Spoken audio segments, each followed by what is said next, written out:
মনির ভাই, ভাই এই যে খেতে বসে আছি ভুট্টা খেতে, এটা কার জন্য করছেন? ভাই বিস্তারিত ভাঙ্গেই বলি। একটা জমি রাখছিলাম, এটা তো আপনি জানেন। কারণ হেরা যেহেতু একজন হলো কথা না কই একটা জমি আমার দিছে, ওটার ভিতরে কিন্তু অনেকগুলি টাকা আমার খরচ হয়েছে ওষুধ পানি দিয়ে, এটা আপনি জানেন। তো সব টাকা পয়সা দেওয়ার পরও আমার কাছে ফাইজলামি করো আজকে, ঠিক আছে? এই কথা করার পরে আমি বললাম তো ঠিক আছে, তো ওটা অফিসে যে ভেঙে দিম না, তো এই কর। পরে আমি একটা বিপদে পড়ে গেলাম হঠাৎ করে, কই জমিন পাম জমিটা, পরে আমি 5,000 টাকা করে বিঘা দিয়ে নিছি। কয় বিঘা আছে এটা? এখানে মানে এই খেতে আছে আপনার 6 বিঘা 6.5 বিঘা রাখেন বেশ, আর ওই যে এই মালিকের ওই পাশের খেতে আছে বাকি 6 বিঘা, ঠিক আছে? এই 6.5 বিঘা কি করছেন? এই ভুট্টা আর পেঁয়াজ দানা। আমি বলছি কি যে মনির ভাই যদি কোনো সমস্যায় পড়েন, রায়হান ভাইও দূরেন না, আমিও দূরেন না, আপনি করছেন কি বিষয়টাকে নিজে ট্যাকেল দেওয়ার চেষ্টা করছেন। ট্যাকেল দিতে যে হয়তো নিজের লস হবে, কিন্তু সেটা না করে আপনি একদম প্রথম থেকেই আমাকে বা রায়হান ভাইকে বলতে পারতেন যে ওই জমিটা এরকম হয়েছে, এই বিষয় আর কিচ্ছু না ভাই। লসের জন্য না, মান সম্মান হলো সবচেয়ে বড়। মান সম্মানের বিষয় না, বিষয় হচ্ছে যে জানাবেন। হইতেই পারে, কাজ করতে গেলে কি মানুষের ভুল হয় না? কাজ করতে গেলে মানুষ বিপদগ্রস্ত হয় না, ওটা বিষয় না। তাহলে সেই 13-13.5 বিঘার পরিবর্তে এদিকে রাখছেন আর কি 13 বিঘা। পরে আবার জমি এদিকে রাখছি, কিছু করার নাই তো, কারণ আমি তো ওয়াদা দিচ্ছি। আচ্ছা, মানে রায়হান ভাই আমার একটা ভিডিও পাঠাইছিল যে ভুট্টা যখন রোপণ করেন এখানে, তখন দেখলাম রায়হান ভাই ভাবছে যে হয়তো যে চার্জ দিয়ে হয়তো ভুট্টা বুনবেন। না, চার্জ দেন এটার কারণ আছে। চার্জ দিয়ে ভুট্টা বুনতে গেলে আমার আরো দেরি হয়ে যাবে, কারণ আমার একলা তো তিনজন 4জন এটা টেকেল দিতে হবে। এই যে যেখানে চার্জ দিতে পারছি এখানে পেঁয়াজের দানা বুনছি। এখন এই জায়গায় আবার দেখলাম যে রসুন, পেঁয়াজ বা ভুট্টা এটা একটু নরম মাটিতে রোপণ করে, কিন্তু রায়হানবার ধারণা যে এটা চাষ করে রোপণ করে। চাষ করে করতে গেলে সময় বেশি লাগে, আরো পরে আরো দেরি হইব আর কি, লেট হইব। আচ্ছা, আর পেঁয়াজের দানা কি বলছো, কতটুকু বুনছেন? পেঁয়াজের দানা 2 বিঘা। 2 বিঘা। কিছু জায়গায় দেখলাম বের হয়েছে পেঁয়াজের দানা, আজকে 3 দিন 4-5 দিন গেলে একদম সব উঠে যাবে, সব উঠে যাব। কিন্তু এটা আর ভুট্টা গাছ কিন্তু এখানে আমি যতটুকু দেখলাম, আরেক কথা, ভাই হলো আমার টাকা দিছে, জমির টাকা দিছিল প্লাস বীজের টাকা, সারের টাকা দিছে, ঠিক আছে? আর বাকি খরচটা ভাইয়া দেয় নাই, এর ভিতরে 15,000 টাকা পাঠাইছে।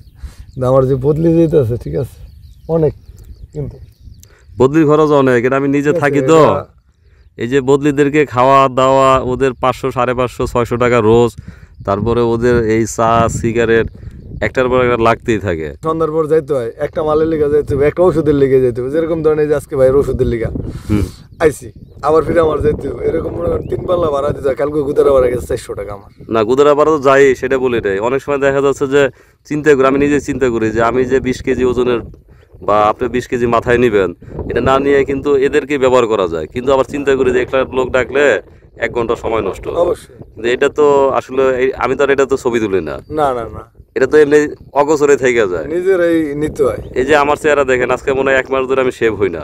এখন বলবেন যে হন না কেন, সময় মিলে না। চেহারা আগের ডার অনকাটা দেখলে তো বোঝা যায় চেহারা মিলে, চেহারা মিলে না। আপনারটা তো দেখাইতে পারলেন না, কিন্তু আমারটা তো দেখা যায়। হ্যাঁ, দেখা যায় যে মানুষ কেমন আসলে কি হইছে, কি হচ্ছে। তো এই কষ্ট এখন প্রথম দিকে এই কষ্ট হবে, এটা মেনে নিতে হবে। তাহলে রায়হানবার মোট এখানে যে 13.5 বিঘা পাওয়ার কথা ছিল, এখানে রোপণ করা হয়েছে কয় বিঘা? 12 বিঘার মতন হয়ে যাবে। এটা 6 বিঘা পরে যে 2-3 দিনের ভিতরে ওটা আর কি। তাহলে ওটা রায়হানবারগুলো বোনা শেষ হয়ে যাবে। 4-5 দিন লাগবে আর কি বোনা শেষ। আর ফয়েজ ভাইয়ের জমি কোন দিকে? ফয়েজ ভাই একটা ওষুধ দিচ্ছি। জামাল ভাই, তো এই জমিটা প্রথমে রাখা হয়েছিল? হ্যাঁ, এই জমিটাই সর্বপ্রথম আমাকে মনির ভাই, যখন আমি রাজশাহী থেকে আসি, তখন আমাকে এই জমিটাই হয়তো পানির মধ্যে দেখাইছিল, আমি চিনতে পারিনি, তবে এখন চিনলাম। না, আপনি এখনো চিনবেন না। এই যে আমি তো প্রায় 8-10 মাস ধরে ঘুরি, এই যে আমার দেখাইলেন না, আবার যদি কিছুক্ষণ পরে বলেন যে ওই জমিতে যান, মানে আমার এই মেমোরিতে এটা কাজ করে না। আর চরের তো অনেক হাজার বিঘা জমি, অনেক জমি তো। এখন মনির ভাইরা সারাক্ষণ থাকে, বিলাল ভাই থাকে, তো যে কারণে ওনারা যেভাবে চিনবে আমি আপনি ওরকম চিনবো না।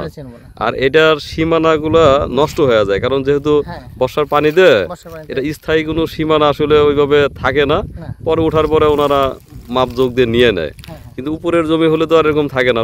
একটা উপরের জমির একটা চারিদিকের একটা সীমানা থাকে। এই জমিটা বর্ষাকালে মনির ভাই আমি যখন যাচ্ছি, অনেকবার গেছি তো জমি দিয়া, তো তখন আমরা একটু পরিষ্কার করতে চাচ্ছিলাম। তো যেহেতু পরিষ্কার হয় নাই, যে কারণে একটু কচুরি পানা বা অন্যান্য বেশি আছে। তো এখন আজকে তো ওষুধ দিচ্ছে, ওষুধ দেওয়া শেষ হলে হয়তো 3-4 দিনের মধ্যে এটা মরক লেগে যাবে। তখন হয়তো দেখা গেল যেটা আপনার হয়তো ভুট্টা বা হয়তো মিষ্টি কুমড়া যেটা হয়তো লাগালে সুবিধা হবে, সেটা লাগাই দিবেন।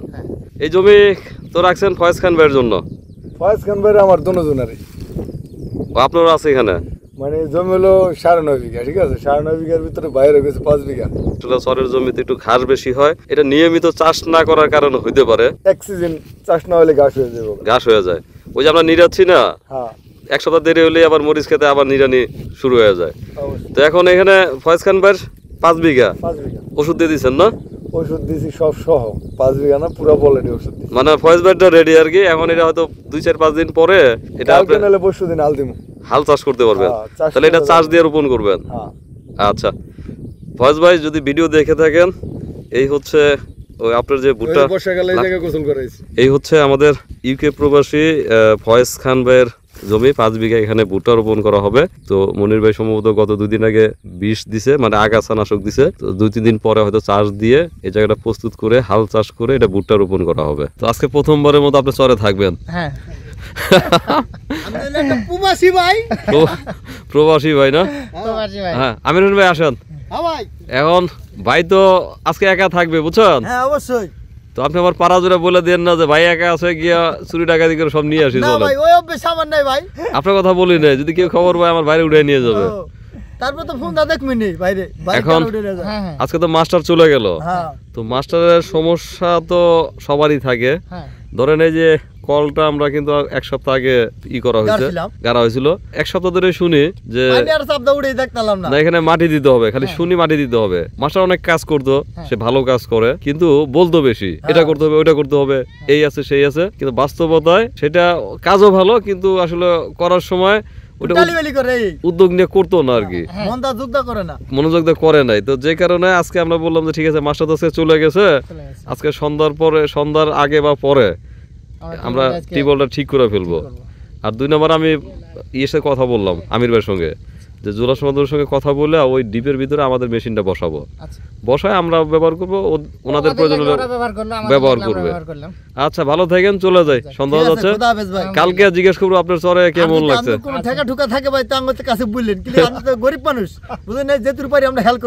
আচ্ছা হেল্প করেন, আর কাজে ঠিক আছে তো? ধন্যবাদ ভাই। না না আমির হোসেন ভাই কাজ ঠিক আছে তো? কাজ করেছে, আমি পছন্দ করেছি ভাই। আমি বলি সে কাজ কিন্তু আপনারা আমার সারাদিন করবে না, সে যতটুকু করবে ওটুক কাজে বিবেচনা করে নেবেন যে অন্য যে কারো হচ্ছে তার কাজ দ্রুত গতিতে হবে। আমি একদিন তার সাথে কাজ করছিলাম, সে অত্যন্ত দ্রুত গতিতে কাজ করে, এবং আপনি যদি নিরাইতেও যায় সে হয়তো 10 ঘন্টা নিরাবে না, 6 ঘন্টা নিরালে ওই 10 ঘন্টার কাজ হয়ে যাবে। এজন্য বলছি যে ধন্যবাদ ভাই। তো এজন্য বলছি যে আমির ভাই নিয়ে এই কাজটা করে আন, কালকে বাকি খেত ইনশাআল্লাহ হয়ে যাবে। আর তো 16 বিঘা বাকি আছে, তো কালকে সকালে করেন, আর আমি ওষুধপত্র যা লাগে কালকে নিয়ে আসবো না। পানি উঠবে তো আজকে?